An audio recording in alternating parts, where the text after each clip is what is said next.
From NBC News, this is Today with Matt Lauer and Meredith Vieira.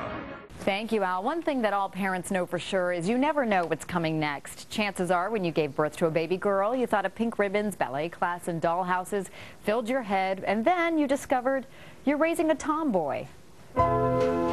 It's been said that little girls are made of sugar and spice and everything nice.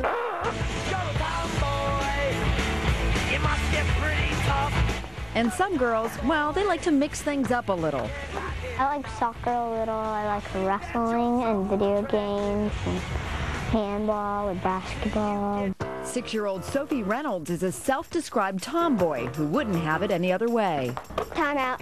A tomboy is a girl who likes boys stuff. They don't really care if they get hurt. They don't like run and put a Band-Aid on that often, unless it really hurts. But I don't like pink, but I only like Barbies a little. She wants to be out there playing with the boys, playing basketball, and she wants to wear boys' clothes. I haven't worn a dress since last August. And while Sophie is roughing it up with the boys, she's got the full support of her family, although sometimes Mom admits there are drawbacks. Sometimes it is frustrating to have a tomboy who is, a beautiful little girl who refuses to put on anything that is girly. I sometimes worry when people say, "Hey, buddy," or they ask me about him, and I don't know what they're talking about right away. But if it doesn't bother her, it really shouldn't bother me. Author Allison Bell celebrates tomboys. This mother of 3 raised one herself, which inspired her to write a children's book series about a tomboy. When I went looking for fiction books that she could relate to, I found there weren't any. So I thought, well, I can write a book about a tomboy. Today, Allison's daughter, Livy, is 13, and she's no tomboy anymore.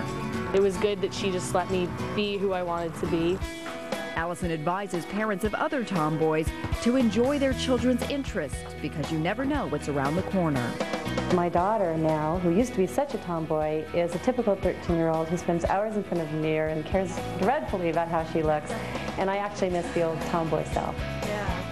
So if you've got a tomboy in your house, what do you need to know? Kimberly Williams is a clinical neuropsychologist with the New York University Child Study Center, and Cara Lapidus is the co-founder, the director of the organization Raising Strong and Confident Daughters. Good morning to both of you. Nice to have you here. Carol, I know this is an important subject to you because your organization is really trying to encourage parents and other people to really help raise a girl's self-esteem. So seeing examples like Sophie must be encouraging. I thought Sophie was amazing. She's great. She really knows who she is. She has a strong sense of herself, right? She does, and I think that the moms also, I really appreciate the fact that they're celebrating who their daughters are.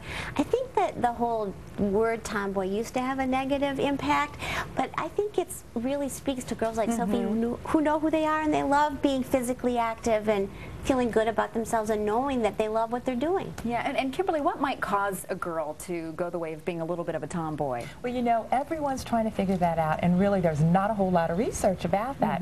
What really happens here is there's 2 schools of thought, and I think one of the more controversial things is, in utero, maybe the fetus has more exposure to male hormones or more receptors that are more easily accessible to the male hormones. That's a little controversial, but the school of thought is that, more exposure, a little bit too much, so now you have a child that has masculine attributes. But the other thought, which is great, is that the child is trying to make more of a connection with the father, right? Absolutely.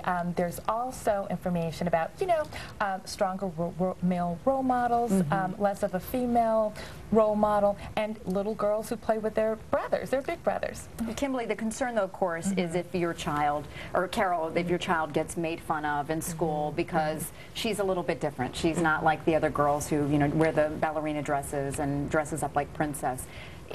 How do you, as a parent, deal with that?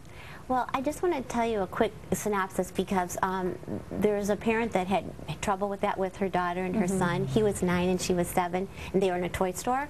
And the little boy said to his sister, because they were in the aisle, was like, that parent can do, take a big piece of paper, put a line through it, put okay for boys, okay for girls.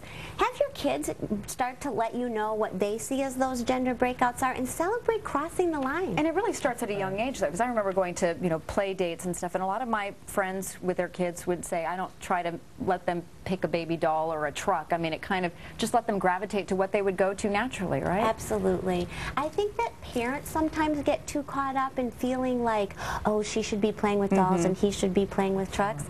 Follow your kids' interests and passions. I think that's really the best advice. You say it's important for parents to expose their children to appropriate role models as well. I think there's a great saying that says, if you can see it, you can be it. And I think for girls who show maybe less traditional ideas about what they want to be, if you put women astronauts in front of them and buy them stories like this author, you're showing girls that there's other girls like you, and there's successful women who also share your passions and your interests.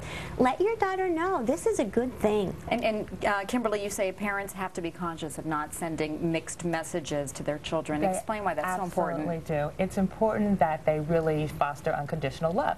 So a parent will say, oh, honey, I love you so much, but it really would be nice if you put on this dress. You put on a girly dress, exactly. Right. So the child really is not feeling the self-acceptance and building the esteem that they really could be.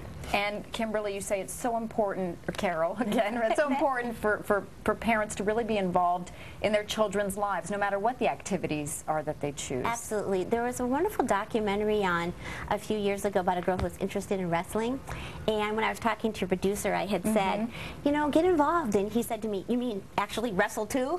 Well, I think you can, or you can take your daughter to wrestling matches. I think the point is that you're expressing to her that you share her interests and that you support her. Absolutely. All right. Well, ladies, thank you so much. Kimberly Williams and Carol Lapidos, thank you for coming on this morning. Thank you. Important message, as always, and of course, just embrace your children no matter what their interests are.